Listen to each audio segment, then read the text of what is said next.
कुलदीप बिश्नोई जी का जो परिवार है वो 5 साल में एक बारी पॉलिटिकल पिकनिक करने के लिए बिल्कुल आदमपुर विधानसभा क्षेत्र में आते हैं और 1 महीने अपनत्व दर्शाते हैं, स्नेह दर्शाते हैं, दिखाते हैं कि आदमपुर मेरा परिवार है, कहने में, मानने में नहीं है, और फिर गायब हो जाते हैं। मैं आपके चैनल के माध्यम से कुलदीप जी को, भव्य जी को चैलेंज करता हूं, वो आज बताएं कि आदमपुर विधानसभा क्षेत्र में कितने अस्पताल हैं सिविल, कितने पीएचसी हैं, कितने सीएचसी हैं, कितने हेल्थ सेंटर पे अस्पताल में डॉक्टरों की व्यवस्था होनी चाहिए, कितनी एक्चुअल में है। पिछले दिनों भारतीय जनता पार्टी के मुख्यमंत्री थे, तत्कालीन मुख्यमंत्री मनोहर लाल जी सीसवाड़ गांव में आए थे और सीसवाड़ गांव में आके उन्होंने कहा था कि हरियाणा विधानसभा में सबसे कम हाजिरी है तो कुलदीप बिश्नोई की है। अगर टिकट का जुगाड़ नहीं बैठता है तो मतलब किसी और पार्टी से चुनाव लड़ेंगे या निर्दलीय कैसे? पार्टी, क्योंकि 1-1.5 साल से घर था, स्वास्थ्य ठीक नहीं था,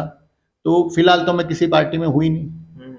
और आगे जो एक मैंने बताया अभी 55 गांव में गए, 55 गांव में परिवार के सदस्यों ने, साथियों ने जो फैसला, एक सामूहिक फैसला लेने का एक टीम है हमारी, कोर ग्रुप है एक, जो एक फैसला ले रहा है और निसंदेह हफ्ते 10 दिन में उस फैसले को सामूहिक रूप से निभाने का काम करेंगे और कहीं ना कहीं एक मजबूत विकल्प कुलदीप जी, भव्य जी के सामने रखने का काम करेंगे।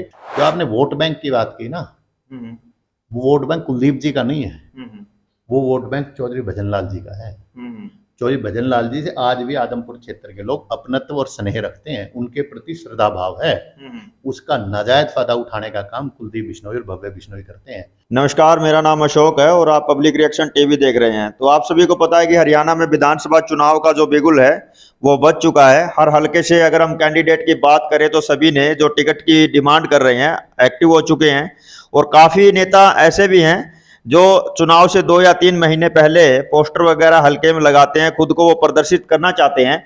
और काफ़ी नेता ऐसे हैं जो धरातल पर काम करते हैं और टिकट की मांग भी कर रहे हैं। उनमें से एक हमारे साथ में मौजूद हैं सतेंद्र सिंह जी, जो आदमपुर विधानसभा क्षेत्र से अपनी तैयारी कर रहे हैं। नमस्कार सतेंद्र जी। नमस्कार अशोक भाई, और सभी पब्लिक रिएक्शन टीवी के दर्शकों को भी मेरी प्यार भरी राम राम। बिल्कुल सतेंद्र जी, जैसा कि आपने विधानसभा आदमपुर से चुनाव लड़ा था 2014 में भी, और उस समय शायद आप कांग्रेस पार्टी से थे, चुनाव लड़ा था। उसके बाद में आपने बीजेपी पार्टी ज्वाइन कर ली और 2019 में आपने चुनाव नहीं लड़ा, तैयारी अच्छी थी और अचानक से मतलब कि पैराशूट कैंडिडेट सोनाली फोगाट को शायद उस टाइम बीजेपी की ओर से उतार दिया गया। उसके बाद में 2022 का उपचुनाव आया, भव्य बिश्नोई ने चुनाव लड़ा और आपने आम आदमी पार्टी से चुनाव लड़ा। अब फिर से आप उसी रण से तैयारी कर रहे हैं, कैसा देख रहे हैं? देखिए अशोक जी, बिल्कुल ठीक कहा आपने। स्थायी राजनीति में किसी बड़े नेता ने कही थी कि राजनीति में स्थायी कोई दोस्त नहीं होता, स्थायी कोई दुश्मन नहीं होता। नीतियों की बात होती है, नेतृत्व की बात होती है, नीयत की बात होती है।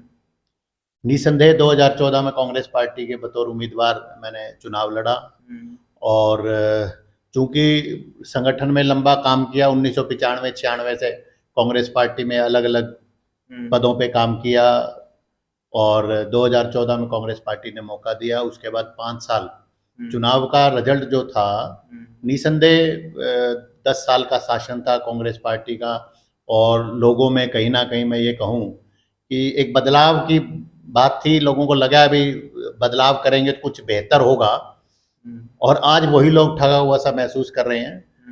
देखिए, जैसे हम किसी की भी बात करें, किसान के ले लीजिए या कोई ऊर्जावान युवा, जब कोई व्यवसाय की तरफ चलता है तो वो कोई भी व्यवसाय करता है तो उसको लगता है कि निसंदेह वो मेहनत करेगा, काम करेगा, परंतु कई बार रिजल्ट प्रतिकूल नहीं होते, अनुकूल नहीं होते, प्रतिकूल होते हैं, जिसमें उतना फायदा नहीं हो पाता। या हम कई बार देखते हैं हमारे बच्चे बहुत मेहनत करते हैं, पढ़ाई करते हैं, पर फिर भी जब रिजल्ट आता है तो जितनी उनकी उम्मीद, आशा, अपेक्षा होती है प्रतिशत की, उतने प्रतिशत नहीं आ पाते। तो इसी तरह का रहा जद्दोजहद चुनाव की नहीं है अशोक भाई, क्योंकि आप समय भी आदमपुर विधानसभा क्षेत्र से आते हैं और मेरा न्योड़ी खुर्द गांव है, आपका साथ लगता गांव है, और आप भी पूरे इलाके में, क्योंकि आप में युवा जोश है, पूरे इलाके में घूमते, आपने भी महसूस किया होगा कि आदमपुर विधानसभा क्षेत्र को, 55 गांवों को जो उसका हक, जो उसका अधिकार है वो भी नहीं मिल पा रहा। केवल और केवल देखिए, आदमपुर के लोग मैं मानता हूँ मेहनती हैं, मन के साफ हैं, और कहीं ना कहीं कुलदीप बिश्नोई जी भव्य जी के साथ खुले मन से उनका साथ देते हैं। ये आशा होती है, अपेक्षा होती है, वे विश्वास करके देते हैं कि वो उनका कुछ अच्छा करेंगे, परंतु होता बिल्कुल उल्टा है।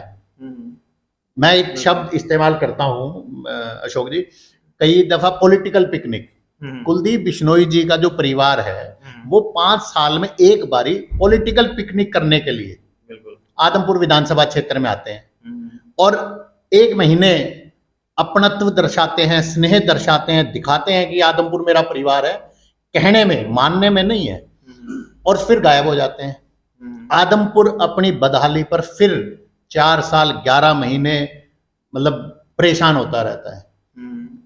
किसान के खेत में पानी नहीं, घरों में पीने का पानी नहीं, बच्चों के लिए स्कूल की व्यवस्था ठीक नहीं, स्कूल है तो टीचर नहीं, कॉलेज बहुत पुराने समय में चौधरी भजन लाल जी ने एक कॉलेज खुलवाया था आदमपुर में, उसके बाद दूसरे कॉलेज के लिए कोर्ट की माध्यम से न्यायालय की शरण लेनी पड़ी, उसके बाद बाढ़ संबंध में कॉलेज बना, परंतु वो भी अभी पूरी तरह उसकी बिल्डिंग अपनी नहीं है।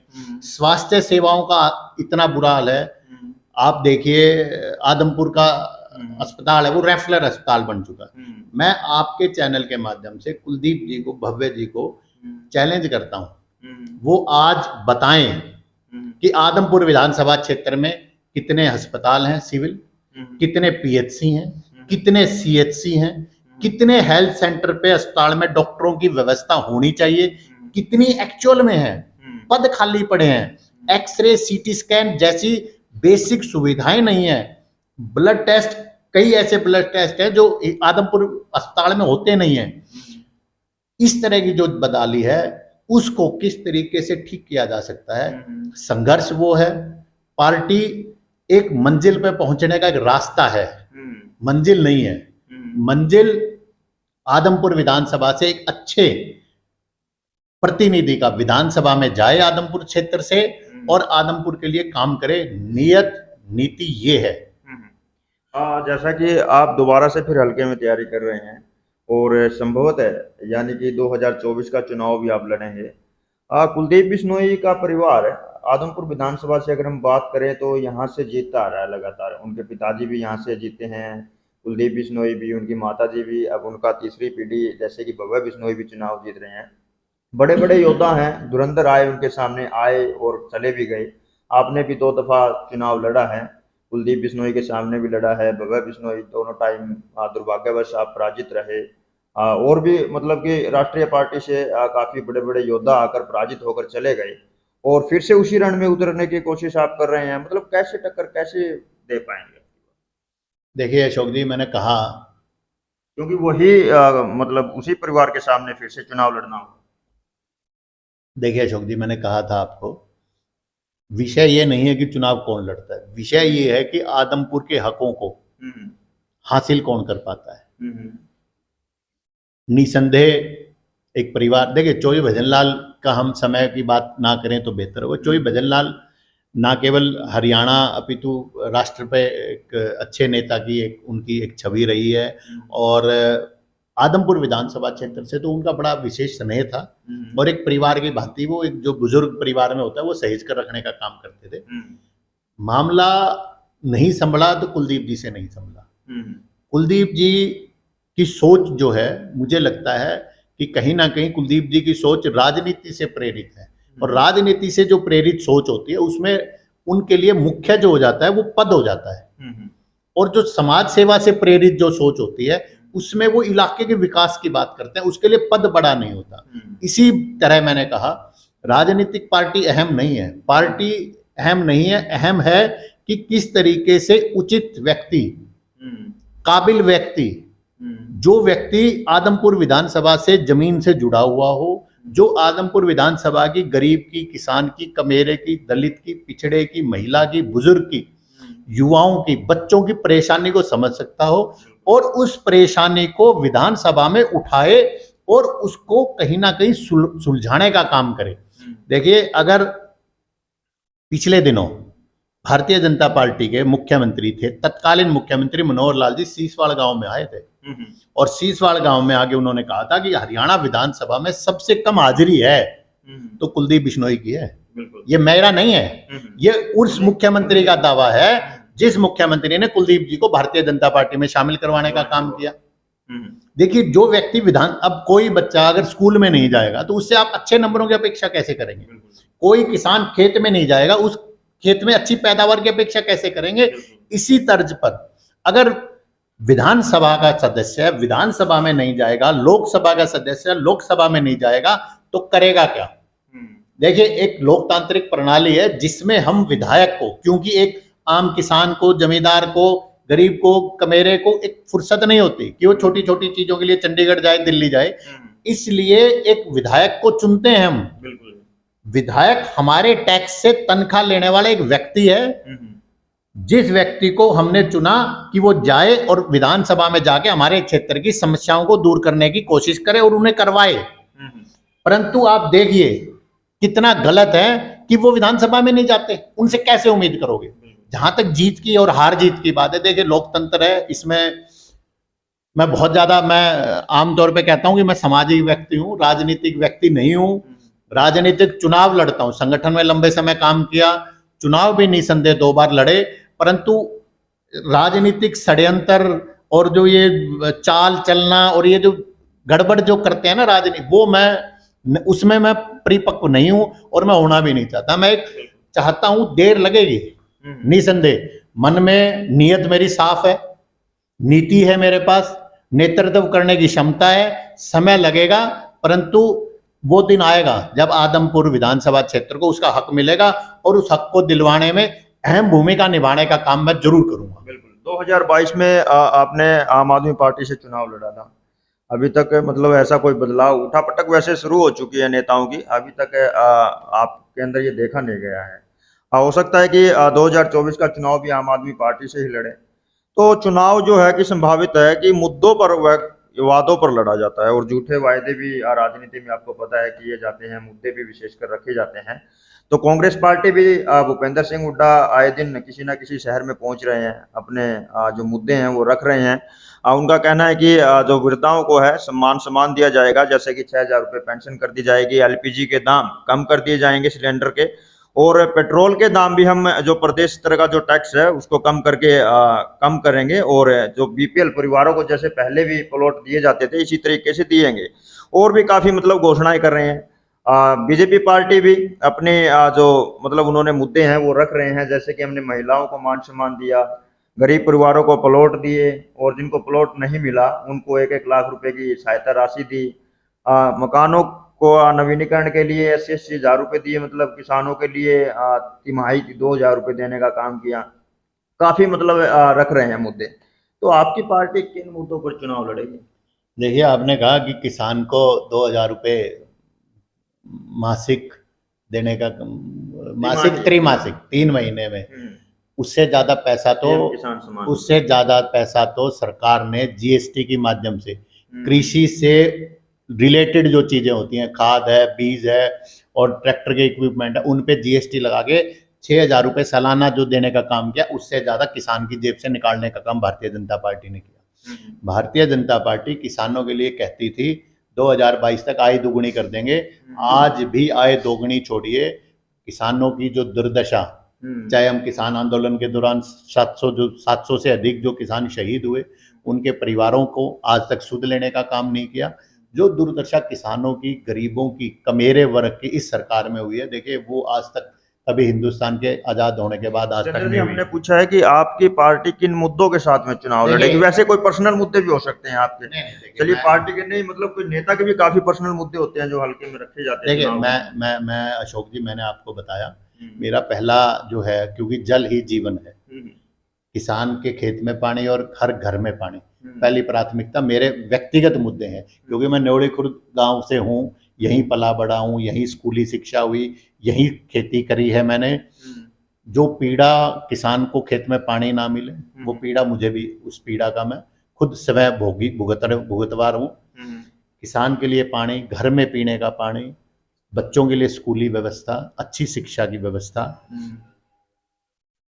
अस्पताल, स्वास्थ्य सुविधाएं, रोजगार, ये मेरे व्यक्तिगत मुद्दे हैं जिनको लेकर हम आगे बढ़ने का काम करेंगे। देखिए, चुनाव निसंदेह राजनीति में हूँ, चुनावी राजनीति एक महत्वपूर्ण पहलू है, परंतु केवल और केवल चुनाव लड़ने की राजनीति नहीं करूँगा। इस इलाके को आगे कैसे बढ़ाया जाए। दूसरा आपने कहा राजनीतिक पार्टी, देखिए 2022 में निसंदेह आम आदमी पार्टी से चुनाव लड़ा, उसके बाद स्वास्थ्य की दिक्कत रही, कुछ सर्जरी हुई, ऑपरेशन हुए, 7-8 महीने कभी अस्पताल कभी घर, स्वास्थ्य ठीक नहीं रहा। अब डॉक्टरों ने कुछ दिन पहले कहा कि आप स्वास्थ्य ठीक है, उसके बाद से निरंतर हम अपने हल्के में जा रहे हैं, लोगों से मिल रहे हैं, उनकी राय ले रहे हैं, और बहुत जल्द आने वाले समय में सबकी राय लेकर एक, मैं ये मानूंगा कि एक जॉइंट फैसला, एक सामूहिक फैसला लेकर आदमपुर के किस तरह आगे बढ़ाया जा सकता है वो फैसला लेने का काम करेंगे। उसी फैसले पर आगे बढ़ेंगे और 2024 का जो चुनाव होगा उसमें कहीं ना कहीं निर्णायक भूमिका निभाने का काम करेंगे। बिल्कुल। आम आदमी पार्टी से तो एक प्रतिद्वंदी भी आपकी आ चुकी है वैसे आदमपुर में वैसे आम आदमी पार्टी से 2022 में आप ही ने चुनाव लड़ा था, और मेन कैंडिडेट देखे जाए तो सिकंदर जी आप ही थे अभी तक, और बालसुमंद से रेणु चहल युवा भी है, महिला नेत्री भी है, साथ में पढ़ी लिखी भी है, आप ही की पार्टी से प्रतिद्वंदी है, हो सकता है टिकट में भी बाजी मार जाए। तो अगर टिकट का जुगाड़ नहीं बैठता है तो मतलब किसी और पार्टी से चुनाव लड़ेंगे या निर्दलीय कैसे? देखिए, बालसमंद आपने बताया बड़ा गांव है बालसमंद इलाके का, रमेश जी की सुपुत्री का आपने चर्चा करी।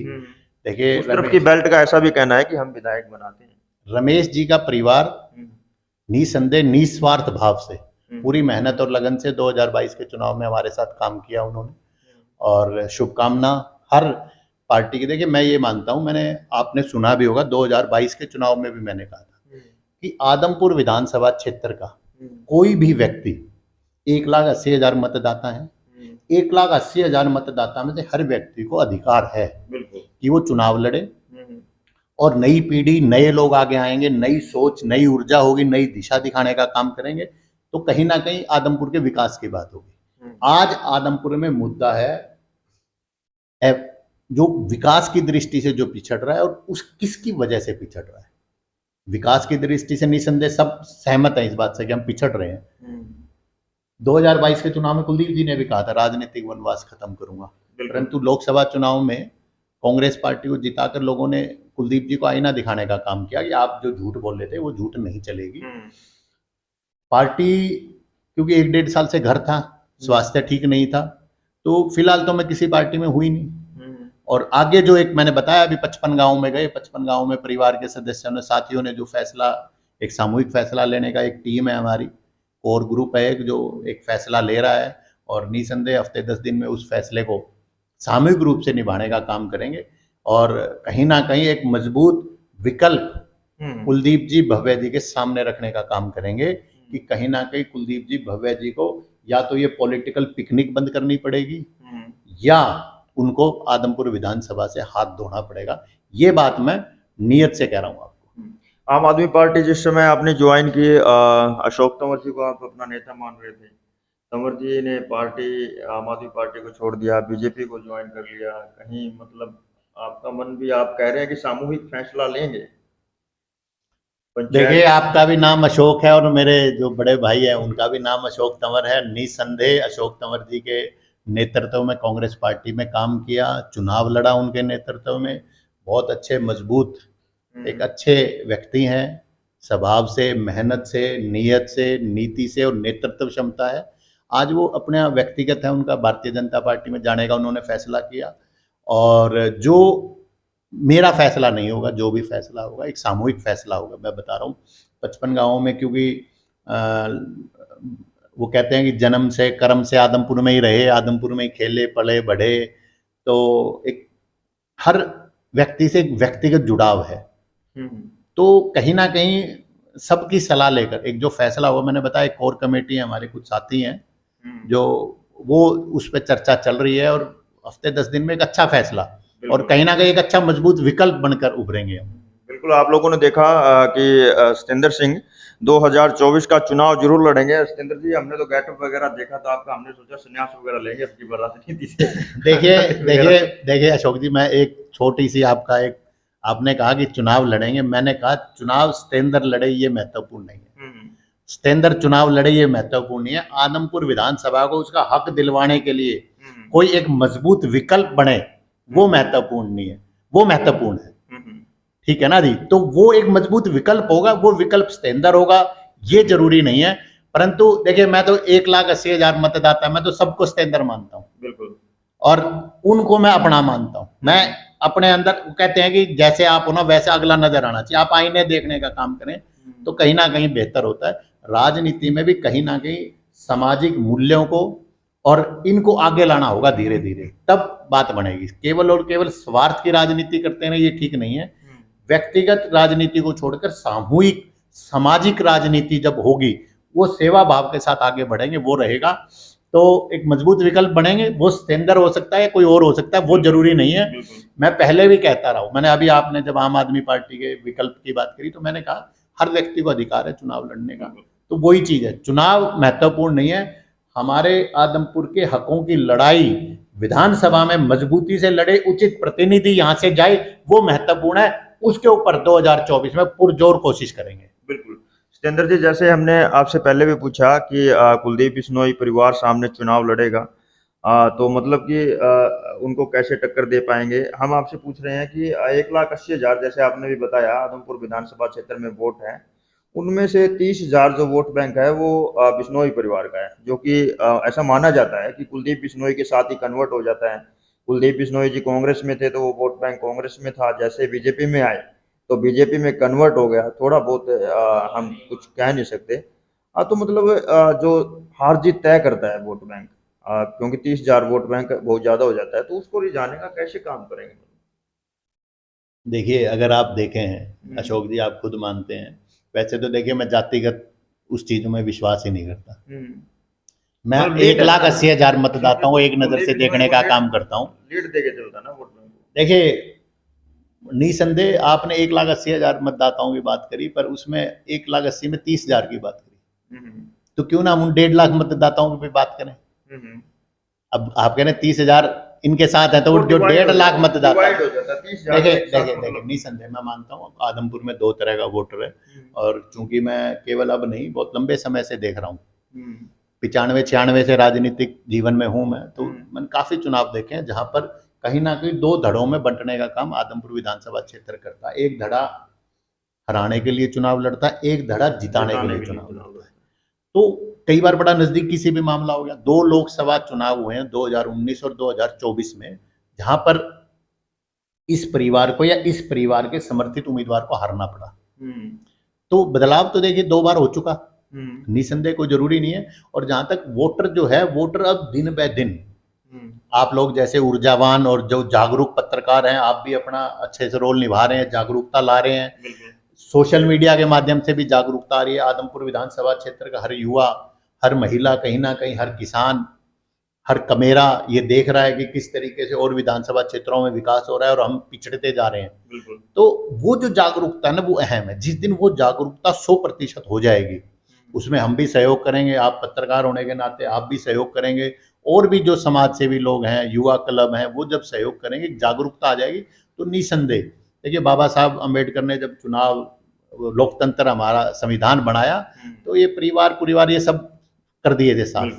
तो ये समय की बात है। और कहीं ना कहीं मैं तो ये मानता हूँ कि आज भी आदमपुर विधानसभा क्षेत्र के लोग जो भजनलाल के प्रति जो स्नेह है, उसको देखते हुए वोट डालने का काम करते हैं। जो आपने वोट बैंक की बात की ना, वो वोट बैंक कुलदीप जी का नहीं है, वो वोट बैंक चौधरी भजनलाल जी का है।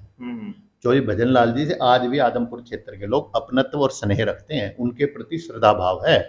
उसका नाजायज फायदा उठाने का काम कुलदीप बिश्नोई और भव्य बिश्नोई करते हैं, उनकी भावनाओं से खेलने का काम करते हैं। कब तक खेल पाएंगे ये केवल देखने का विषय है अशोक जी। और बहुत जल्द, मुझे तो जो लगता है, जो अभी मैंने बताया कि मैं पिछले लंबे समय से अब आदमपुर विधानसभा क्षेत्र के हर गांव, हर गली, हर घर तक मैंने पहुंचने का काम किया, बदलाव नजर आ रहा है। बिल्कुल। तो चलिए, ये थे हमारे साथ में सतेंद्र जी, पूर्व प्रत्याशी रह चुके हैं आदमपुर विधानसभा क्षेत्र से, और अब की बार 2024 के चुनाव में फिर से अपनी दावेदारी थोप रहे हैं। अब देखा ये जाएगा कि सतेंद्र सिंह कौन सी पार्टी से चुनाव लड़ेंगे या निर्दलीय मैदान में उतरते हैं। आपकी इस पर क्या राय है, कमेंट करके जरूर बताइएगा। धन्यवाद। बहुत बहुत धन्यवाद।